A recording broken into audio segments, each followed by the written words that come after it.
Right, so we will start with our meditation. Please come to a resting position and bring a gentle smile to your face.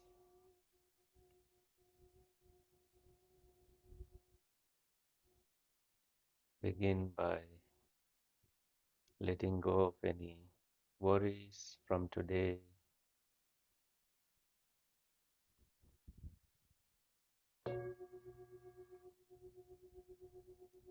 transcending any worries, any fears.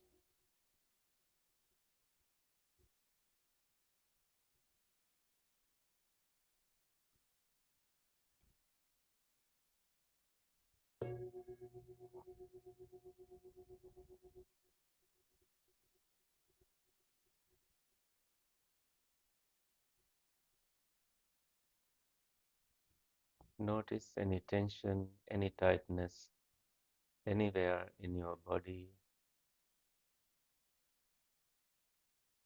Send loving kindness to that place.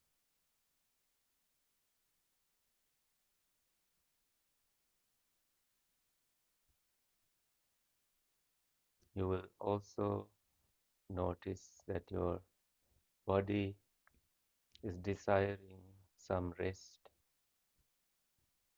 So you give that resting position to your body.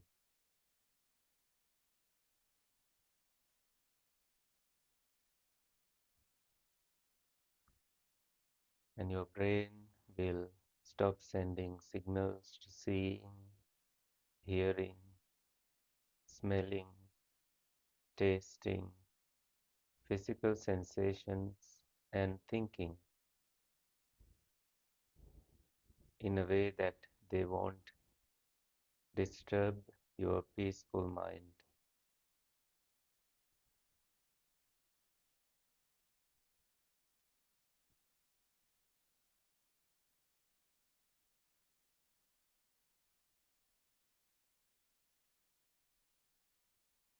And that way, your awareness also begin to rest.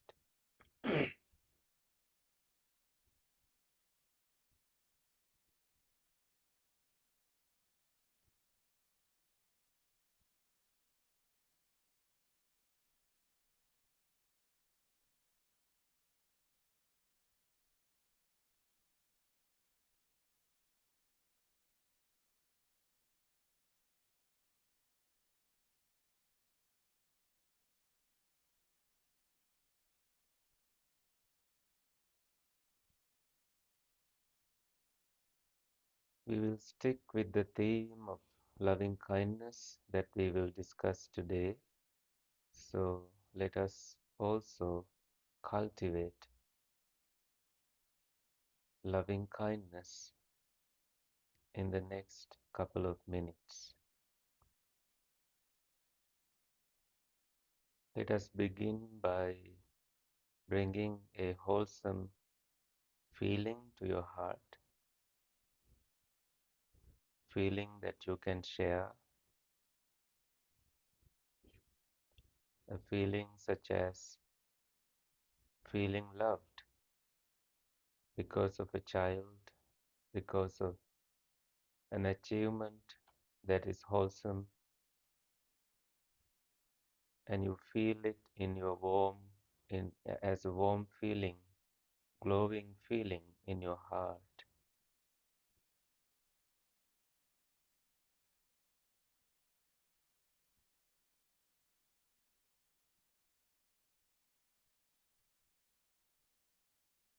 Visualize yourself smiling and absorbing this experience again.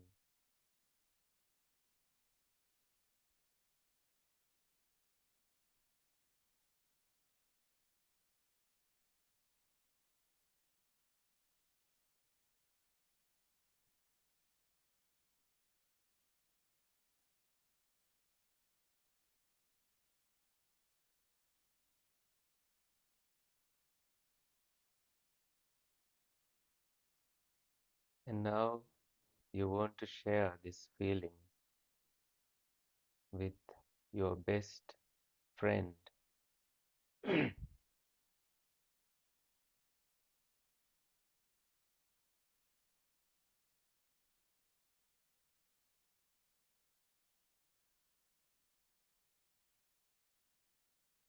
and this friend is also a spiritual friend who has good intentions toward you.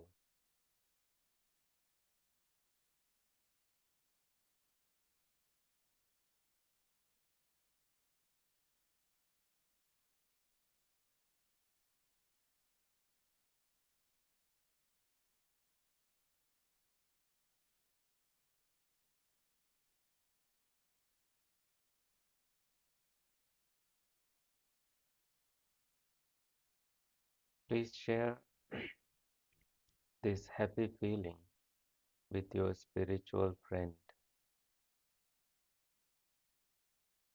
and try to visualize them smiling and happy at the moment. No matter what they are going through in their lives, you wish them happiness and you visualize them in your mind happy, joyful, smiling. You may not feel any of these things that you hear, but please follow as you hear these instructions as best as you can. And next, you invite and share this happiness with another spiritual friend, visualizing them in your mind, glowing and receiving your loving kindness, goodwill, and smiling.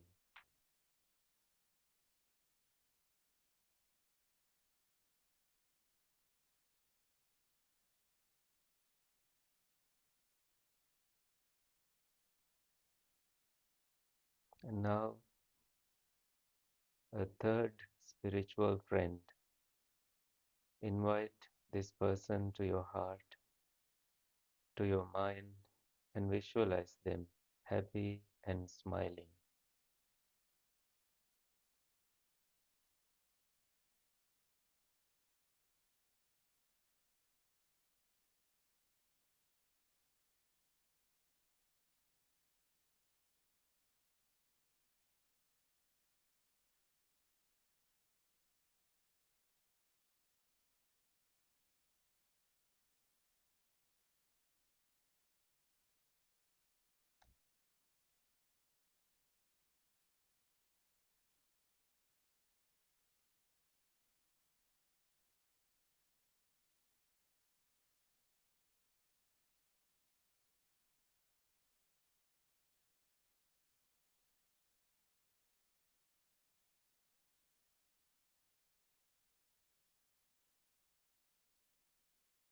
And now, a fourth spiritual friend. Visualize them happy and smiling in your heart, in your mind. You share your happiness so generously, freely with this spiritual friend.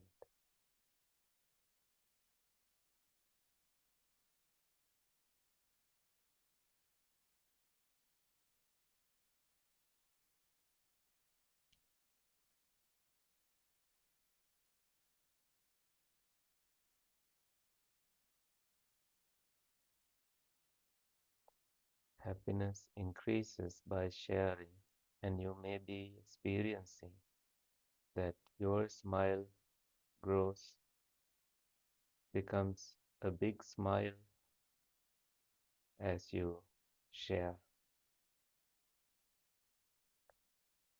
This is a moment of pouring not from an empty cup, pouring from a cup full of loving kindness. When your cup is empty, you can't share. So you bring that happy feeling that you share with four spiritual friends.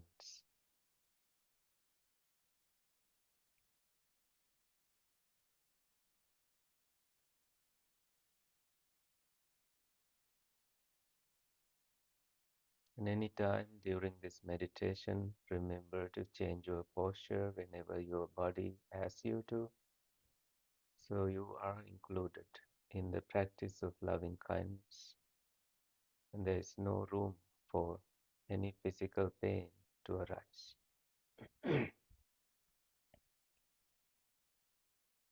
Now you invite 4 family members from your family.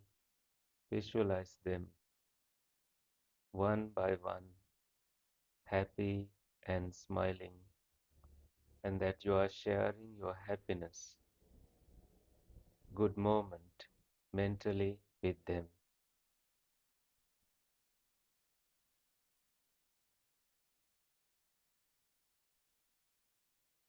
One family member,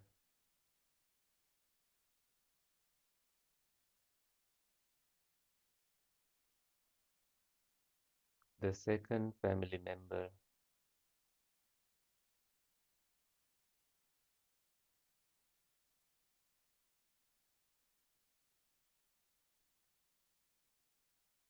the third family member,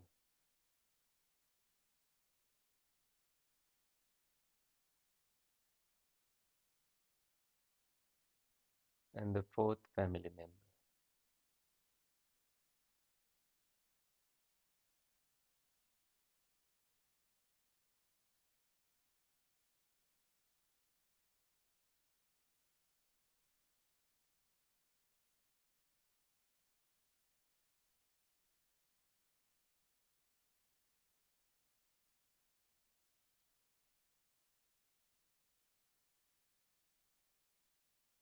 And let us move on to the next stage, that is to invite neutral people to your mind.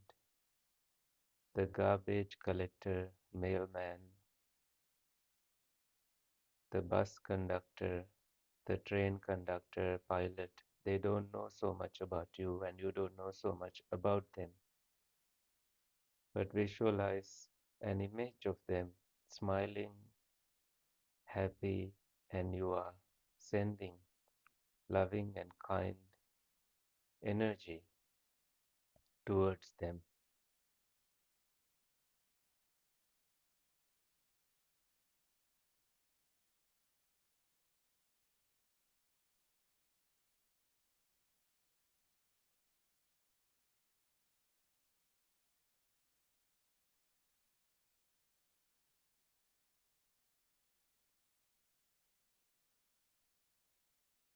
One,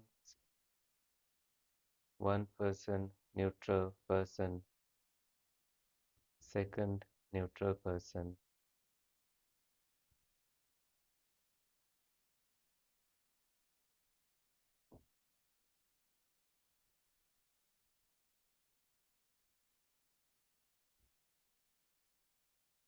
third neutral person,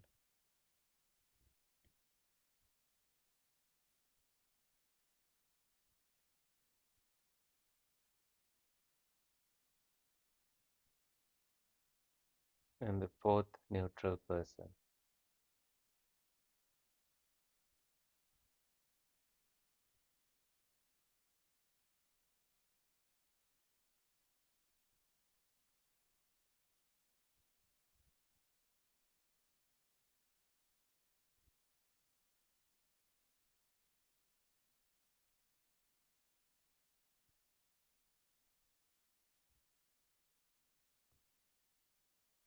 And now choose 4 people who are difficult individuals in your life at the moment.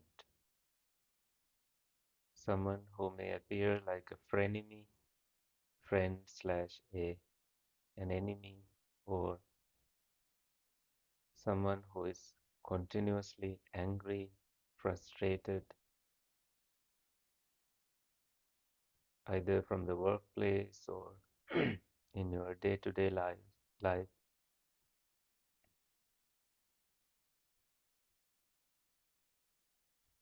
and you share your happiness with them. This warm, glowing feeling is shared so generously with them as well.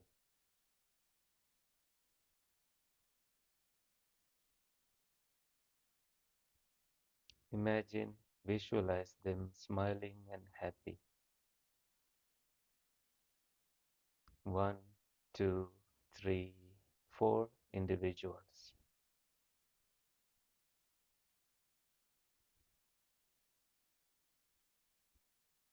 or as many as you have. And if it becomes difficult, please come back to neutral people and radiate metta, loving kindness to them.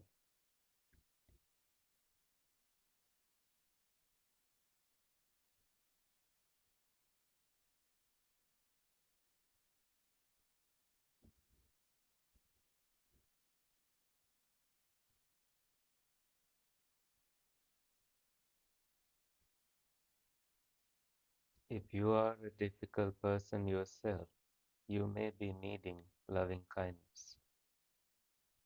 Share it so generously with yourself as well.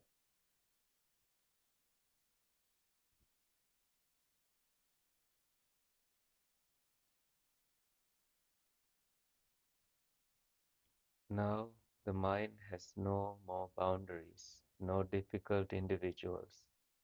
You have gone beyond that stage. Whenever you are at that point, you are ready to radiate loving kindness boundlessly in all directions to all beings in all planes of existence.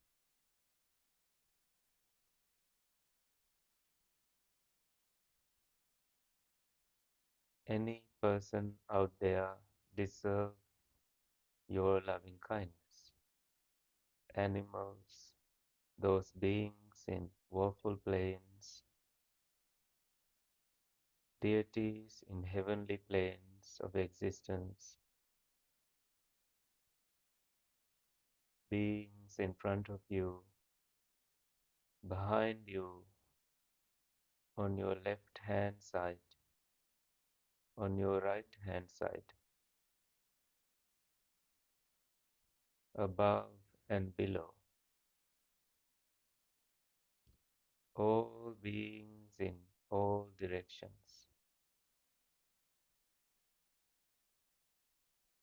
Imagine any individual that comes to your mind as happy, smiling, joyful person. At least that is how you want to see them at the moment. Now you are free from holding any grudge against anyone.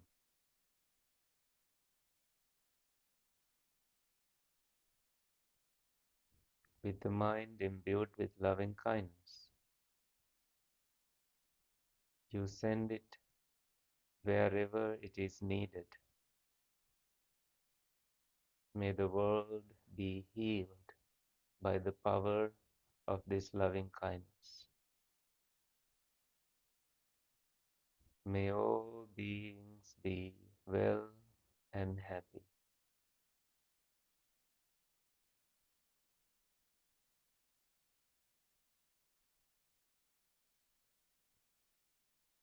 Sabbe satta bhavantu sukhitatta.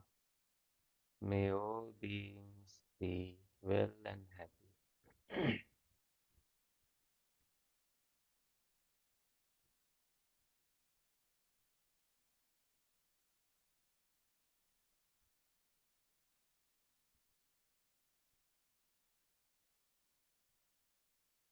You are the first person to benefit from this practice, so you began with yourself, and then to four spiritual friends, and then to four family members, and then to four neutral people, and then to four difficult people, or as many difficult people as you had, and then to all directions.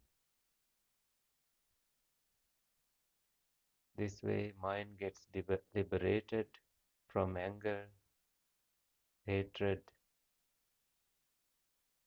any fire of anger, and it evaporates when it lands in your heart, full of loving kindness.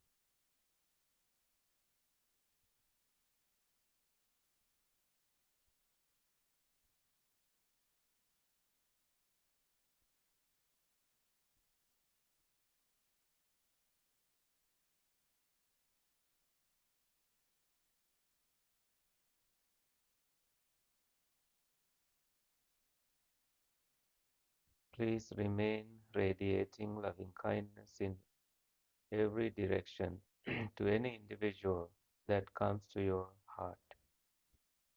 Give them generously the gift of loving kindness that you now have.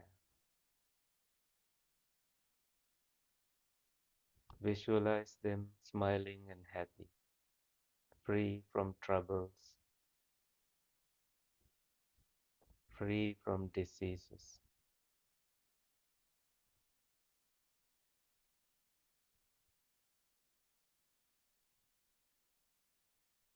free from mental and physical discomfort, free from blame, free from criticism and judgment, receiving food, nutrition, good company, and well being.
May you choose loving kindness in all that you do.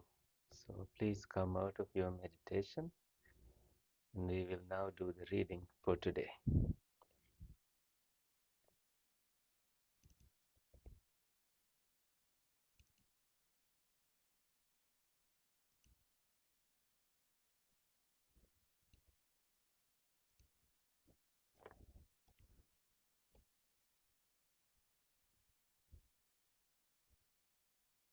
So this is a reading from the middle length discourses of the Buddha, and I invite you to read it together with me. Um, this is called the Simile of the Soul, Kakacūpama Sutta, Majjhima Nikaya 21.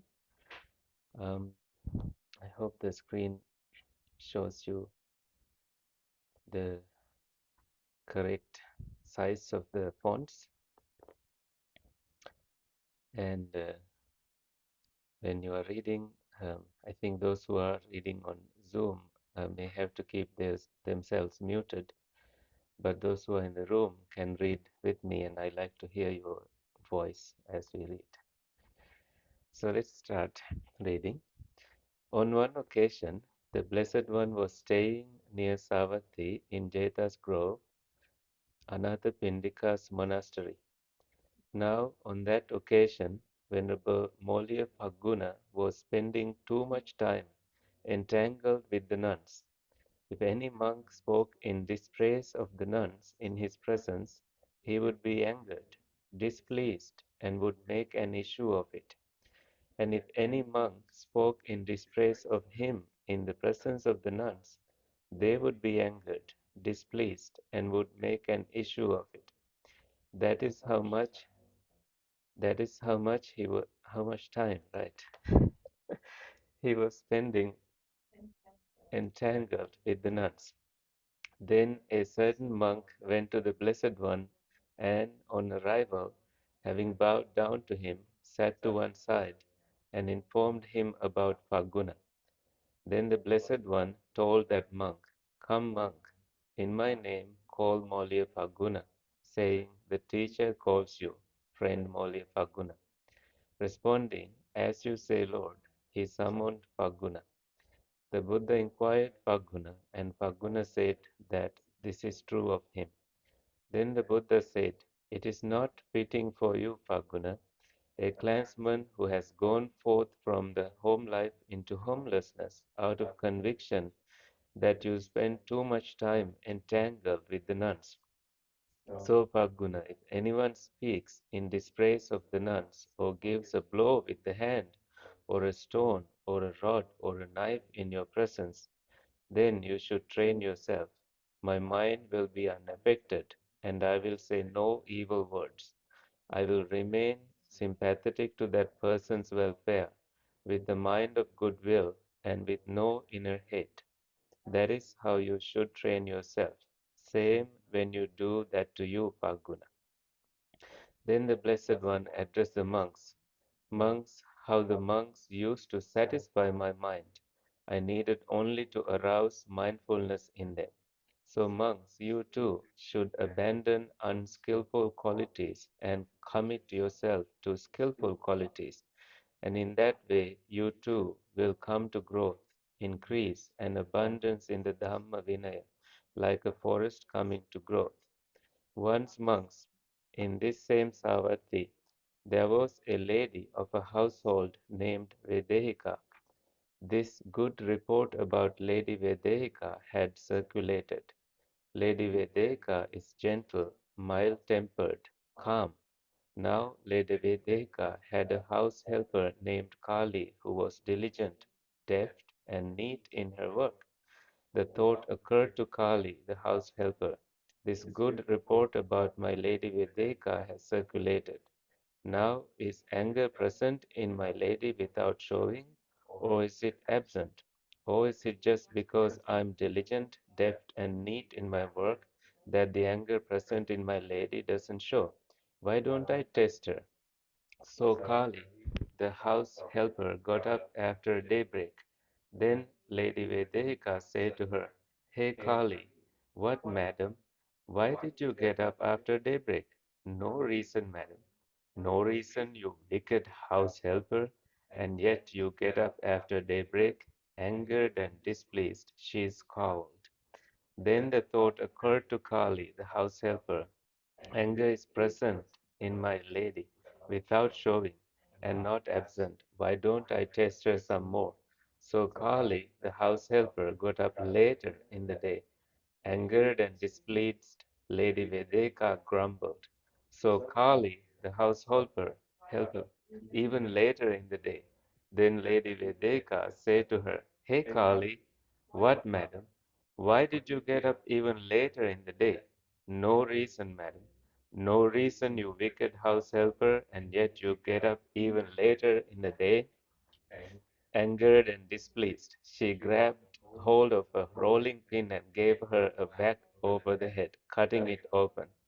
Then Kali, the house helper, with blood streaming from her cut open head, went and denounced her mistress to the neighbors. See, ladies, the gentle one's handiwork. See the mild tempered one's handiwork. See the calm one's handiwork. How could she, angered and displeased with her only house helper for getting up after daybreak, grab hold of a rolling pin and give her a whack over the head, cutting it open? After that, this evil report about Lady Vedeka circulated. Lady Vedeka is vicious. Lady Vedeka is bald-tempered. Lady Vedeka is violent. In the same way, monks, a monk may be ever so gentle, ever so mild-tempered, ever so calm, as long as he is not touched by disagreeable aspects of speech. But it is only when disagreeable aspects of speech touch him that he can truly be known as gentle, mild-tempered, and calm.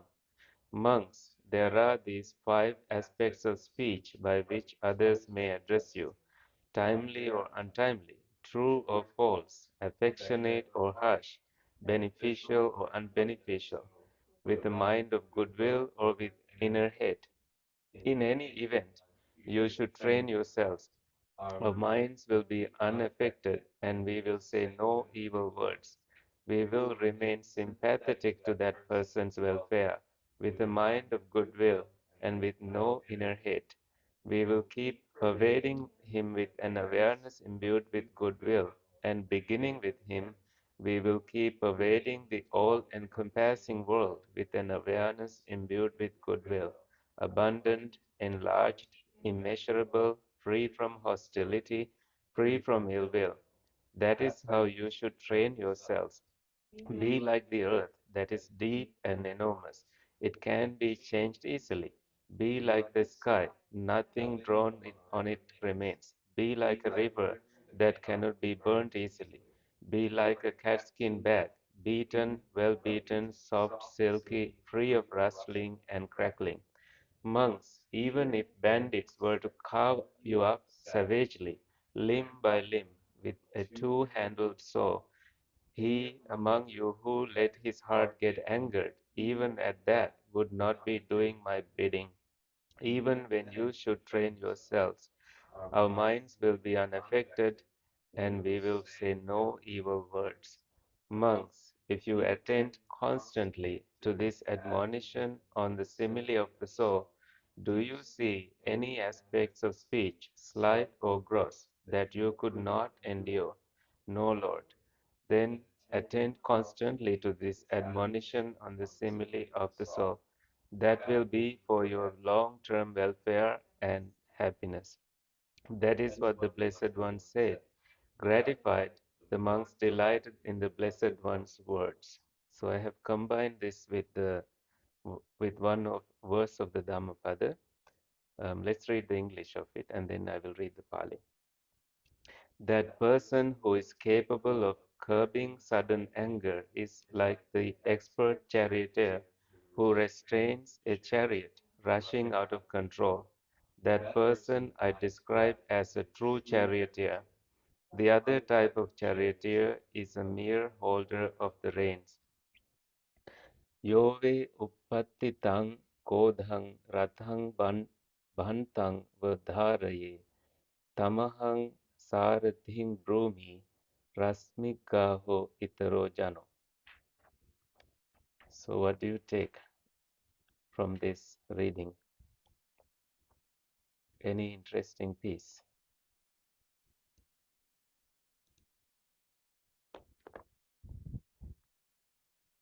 Any word that strikes you? Anything that is interesting? Open to Zoom participants as well.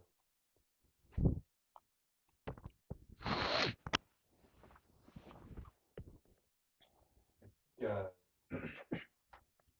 there's a way of interpreting the advice as never to have the anger in the first place, never to have the foul temper. But I feel like if you, um, especially, I like the piece you combine it with at the end because I think it shows that anger can be there, but not letting it get the best of you is, Yeah, if anything, the more important. Meeting that with compassion rather than demanding of yourself that you never feel, whatever negative emotions show up in the first place. perfect. I'm glad you brought compassion to the discussion. I think in the reading there was one place compassion showed up. Let's go back to it and see. Um, see, we will remain sympathetic to that person's welfare. In one way, I interpret this as, a way of knowing that this person must be having some suffering in his life, and that is why he is behaving this way toward me. But I will remain sympathetic to that person's welfare with a mind of goodwill, um, and with no inner hate. I thought this is beautiful and is healing our hearts. Um, we will keep pervading him with an awareness imbued with goodwill and beginning with him because he needs it the most. We will keep pervading the all encompassing world with an awareness imbued with goodwill. So, with compassion, that is abundant, enlarged, immeasurable, free from hostility, free from ill will. So, it's not only about that person, it's about all beings who need loving kindness. So, thank you for bringing that. Anything else?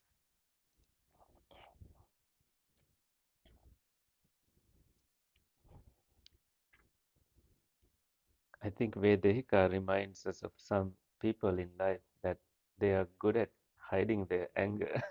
They don't show it unless, disagreeable situations occur in their lives. Yes, yes, Judy. Did you have? But I was I was a little trouble. I don't know what it meant to be entangled with the nuns. But I sort of understand the importance of solidarity with a group that has received less rights, less attention, less support. And so the standing in solidarity, the standing for justice is important. So I think what I take from it, though, is hopefully that is okay as long as one doesn't let the anger get the better of you. But I was a little troubled by the idea that I don't know what entanglement meant. It seemed negative. Um, so if maybe you could speak to that. So there was another monk. His name was Ananda, and he spent so much time giving teachings to nuns, but he did not show this behavior. So apparently, getting angry is a behavior not for monks, not for anyone, but I think the Buddha highlights it as a thing of lay people. It is for householders to behave that way, not for monks. I got that in the beginning of this reading. But I think supporting them, because I just came back from supporting uh, nuns ordination in California. So I Mhm. would I would want to do that, but that is to represent that minority. But if anyone says not to do it, I will not be angry with that person. He can have his own opinion. But of course, some monks called me and asked, do you really want to do this? And I wasn't unhappy. I was not angered. And I think this is a moment we can test our own practice. with the teachings, and are we truly practicing what we teach or what we hear from the teachings? So yes, representing them but without anger is also how I understand this piece. Thank you. Yeah. Nicole, were you trying to say something? Please unmute.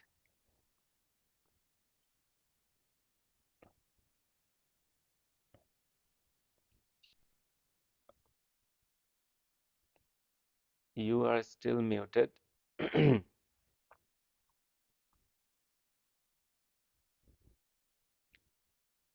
That is okay. We will wait for you. Anything from here? Did you want to say?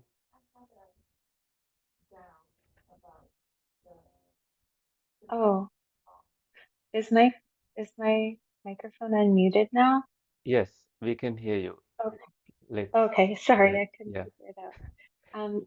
I had a question. Mm-hmm, Some, so I'm curious about when they're talking about anger in the teaching, mm-hmm, it seems like it's specific to the situation described, or that's my interpretation, and I'm wondering if that's correct or not, because um, sometimes anger is an indication that you could be in a dangerous situation, and so it may be useful to have the response of anger, but then to take that initial arising within you and then navigate it with skillfulness so that you don't become consumed by anger. And I'm curious about the nuances of that, and yeah, like teasing out um, I what think, what you understand and recommend about that. Yeah.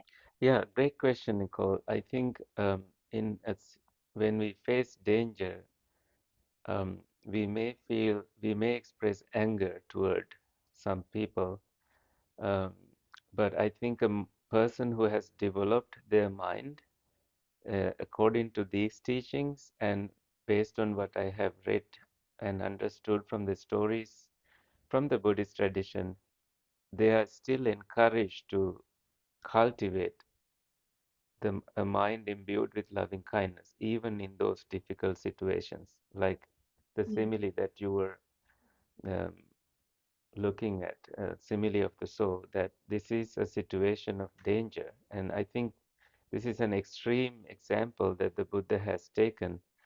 And there is a case of this um, Queen Samavati. She had a rival named Magandia, and Magandia set a whole house on fire with 500 servants in it with Samavati. And she was foremost among those who cultivated loving kindness. So, loving kindness alone did not protect her, but what it did to her is that upon passing away, she appeared in a heavenly realm with all her helpers. So that is beneficial that way. If you are really deeply in danger and that you have nothing else to do, you can bring up that loving kindness in you. And that way, you may abandon your body, but your heart is in a great place, heavenly place. That is one way to look at it. But I think anger shows up easily in difficult situations, dangerous situations, depending on how much development, cultivation of your mind that you have done. I know in this world they talk about righteous anger, using anger for right causes, but I don't see Buddha getting angry like that, even in situations where there is so much injustice. And he is Mm. highly praised for this by his rivals, like from the Nikanta traditions, for example, in Mahasachaka Sutta, Majjhima Nikaya 36, toward the end of that discussion, Buddha was not angry when he was basically confronted with some rude questions. And that was an indication of his abandoning of anger completely. While other teachers, when um, confronted the same way, they got angry and displeased. And it showed that they had not developed their mind to that extent. So there is praise to the Buddha and to monks who have done this practice to that level. Mm. So that is something I would share. But please feel free to ask for clarifications, and I will be happy to answer. Yeah. Thank you. Are you done, Nicole? Oh, thank you so much. Yes, I'm going to think for now. Yeah. I might have more Sure. questions later. Sure. Yeah. Thank you. Shall we also begin with her because you had something to, and then I'll come back to you.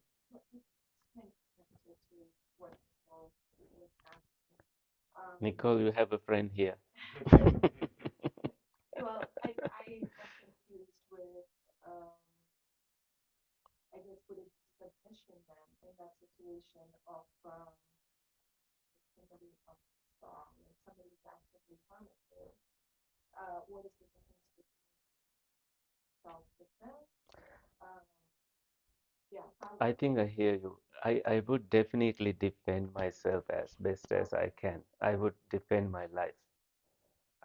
I think the Buddha would want all of us to defend ourselves, run, uh, get a stick, or do anything possible. Not no, but this is a case where you are now tied up. There is nothing you can do, and you are alone, and there is no 911 or no phone, no access available, and this is the only last thing that is happening to your life. So you choose loving kindness toward these individuals who is doing harm to you because it's beneficial to yourself.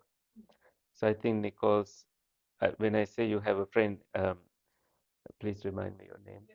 Nirmal has a similar question like yours, and so yes, defending ourselves. If it takes anger, I would do that. I think just to protect our own self, because we need to look at our intention here. Intention is to protect oneself. By living, we get more opportunities to practice loving kindness. So yes, over to you. Also connected to both these questions, I think the thing I'm a little confused by, or would love clarity on, is truly that the Buddha never would have experienced the emotion of anger at all, or is it that his intention would not be like tainted by that anger? This is a great question. I myself wonder about. Bante, can you repeat the question for those of us on Zoom? So he's asking if the Buddha was never affected by the emotion of anger, um, or what was the other part? Or if it's more that his response to a situation that elicited anger, the response was not entangled. So yeah, when the Buddha responded to a certain situation, and his response was not entangled with anger. I believe, um, we, according to the Buddhist literature and the discussions I've had, and based on the readings, Buddha is a very special person. When he appears in a world to help many beings, he already has kind of mastered, abandoned anger and lust. And he's a very, very special person, and household life becomes something that he doesn't want to do. He knows that he was in heaven seeking for an opportunity, right conditions for him to appear in the world and help many beings. So anger is not something that he would have. People would try to provoke anger, and he sticks with the truth, and he always never had it in the first place to begin with. This is what makes him very special. And imagine such a heart, free from anger. It's such a blessing to have a person who never gets angry in your life. So it's very rare. So no, he never had it, and he has fulfilled perfections to develop his mind, perfection of generosity, perfection of his virtues, perfection of determination, perfection of effort, 10 perfections. including the perfection of loving kindness, to free his mind from anger. And he always, always spoke more about loving kindness than mindfulness or anything, insight or anything else. Because he created 4 assembly of monks, and if they all started fighting, um, imagine what how bad that situation would be. So he encouraged monks and nuns and female lay devotees and male lay devotees to always cultivate loving kindness and compassion, altruistic joy and equanimity, boundlessly in all directions, all the time, keeping it like your vehicle, precious jewel in your heart, um, continuously visiting loving kindness, compassion, all the time. So he says, like a mother who has only one child, she protects this child like her own life. So imagine a mother, when she knows that she has a baby in her belly, she doesn't know anything about this baby, but she behaves in a certain way, protecting the child. And when the baby is born, the baby cries. Both parents understand this message and respond. That is compassion. And when the baby takes the first bite, first step, they are happy. And this is mudita, the joy, sympathetic joy.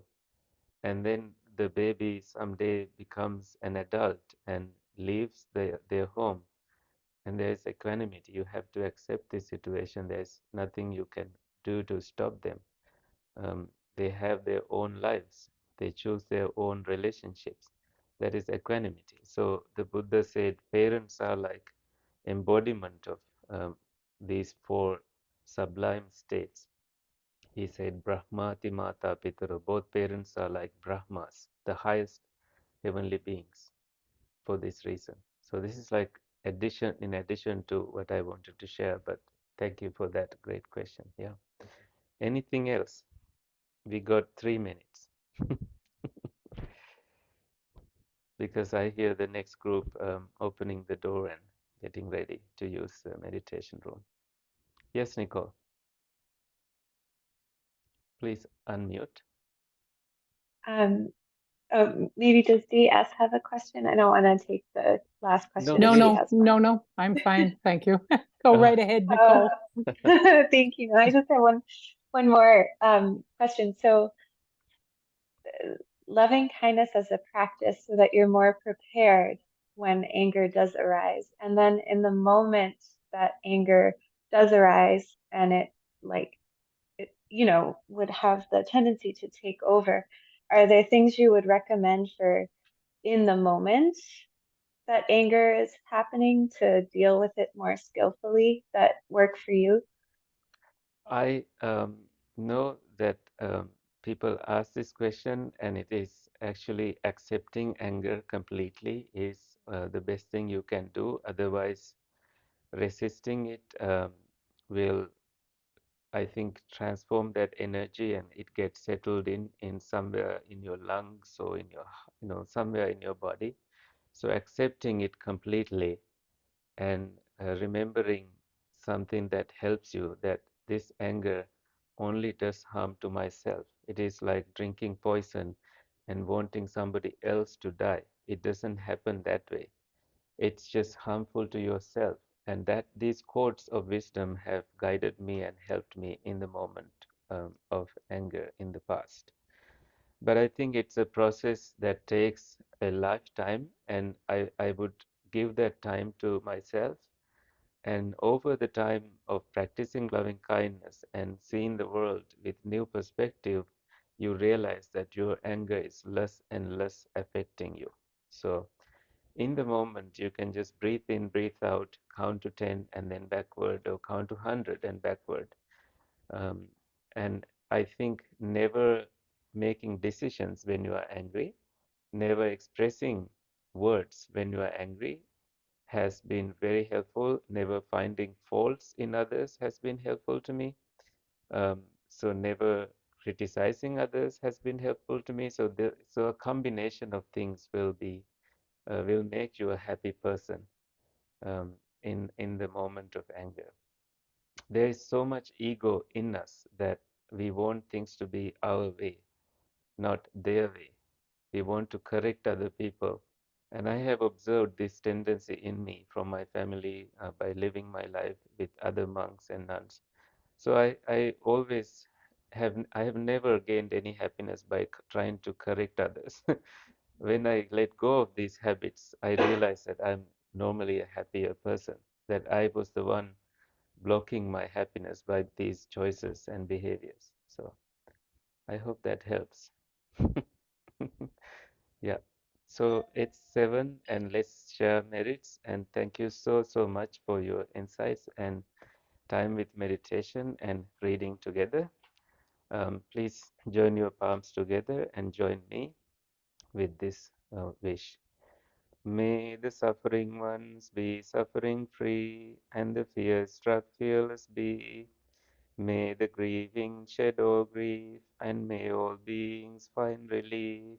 May all beings share this merit that we have thus acquired for the acquisition of all kinds of happiness. May beings inhabiting space and earth, devas and nagas of mighty power, share this merit of ours. May they long protect you all and the teachings. Sadhu, sadhu, sadhu. May good things happen to you all. Sadhu, sadhu, sadhu. Thank you. Until next time. Have a good night, all of you. Good night. Thank you. Thank you. Thank you. Carl is still on the train.